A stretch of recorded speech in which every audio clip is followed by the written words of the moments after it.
Michael, talk to me about what is being discussed in Buenos Aires and how close we are to some kind of digital tax, some kind of tech tax.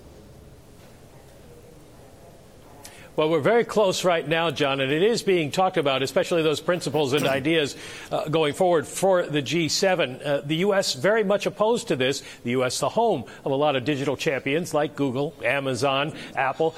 But the Europeans are going to go ahead with it. Tomorrow, Pierre Moscovici, the EU Economy and Taxation Minister, is going to introduce new rules that would put a 3% tax on digital profits earned across borders in the Eurozone. However, before you sell your stock on that, he also told me it will take at least 2 years to put that into place. So the companies are going to face taxes, but not immediately. And the hope is the G-20 can come up with a unified, harmonized regime around the world so that at least investors know what to expect. Unionized is not a word I would use to describe the G20 right now, Michael. And I do wonder whether the United States would consider the European approach to this issue as a protectionist push from the Europeans. Is that how it's being characterized by the administration here in the United States?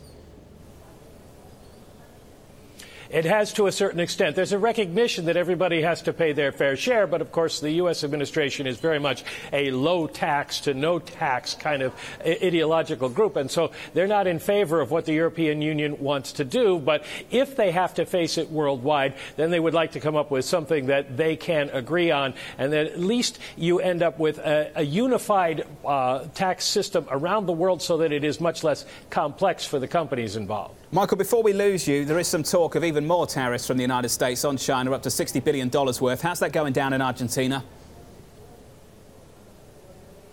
Well, it is not going down particularly well. There's an understanding that China cheats, that China's trade practices are not fair, but nobody thinks that a single unilateral move by the United States is going to accomplish very much, except perhaps set off a trade war. And as minister after minister tells me, nobody wins a trade war. So they would like to see some sort of unified approach to China, but the U.S. isn't talking about that right now. They're talking about going it on their own.